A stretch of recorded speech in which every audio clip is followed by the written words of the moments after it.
Évangile selon Matthieu, chapitre 22. Jésus prit la parole et leur parla de nouveau en parabole. Il dit, Le royaume des cieux ressemble à un roi qui fit des noces pour son fils. Il envoya ses serviteurs appeler ceux qui étaient invités aux noces, mais ils ne voulurent pas venir. Il envoya encore d'autres serviteurs avec cet ordre, Dites aux invités, j'ai préparé mon festin, mes bœufs et mes bêtes grasses sont tués, tout est prêt, venez aux noces. Mais eux, négligeant l'invitation, s'en allèrent l'un à son champ, un autre à ses affaires. Les autres s'emparèrent des serviteurs, les maltraitèrent et les tuèrent. À cette nouvelle, le roi se mit en colère. Il envoya ses troupes, fit mourir ses meurtriers et brûla leur ville. Alors il dit à ses serviteurs, Les noces sont prêtes, mais les invités n'en étaient pas dignes. Allez donc dans les carrefours et invitez aux noces tous ceux que vous trouverez. Ses serviteurs s'en allèrent sur les routes. Ils rassemblèrent tous ceux qu'ils trouvèrent, mauvais et bons, et la salle des noces fut remplie d'invités. Le roi entra pour les voir, et il aperçut là un homme qui n'avait pas mis d'habit de noces. Il lui dit, Mon ami, comment as-tu pu entrer ici sans avoir d'habit de noces? Cet homme resta la bouche fermée.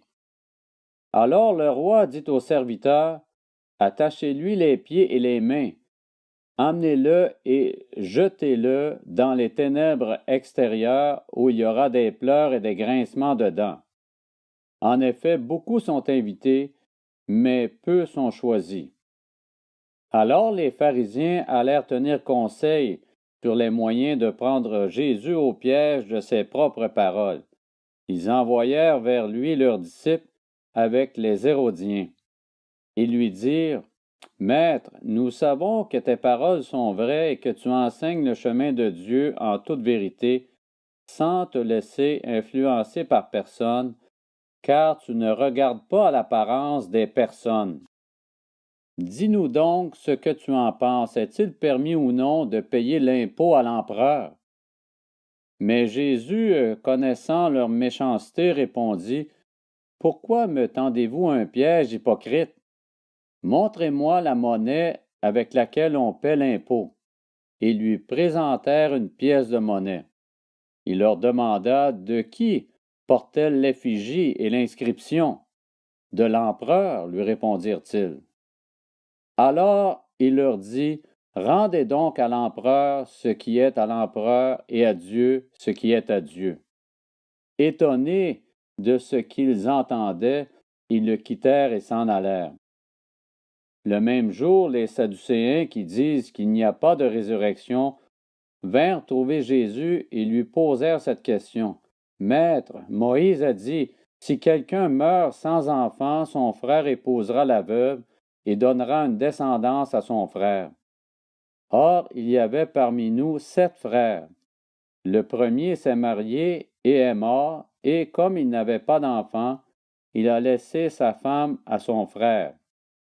Il en est allé de même pour le deuxième, puis le troisième, et ce jusqu'au 7e.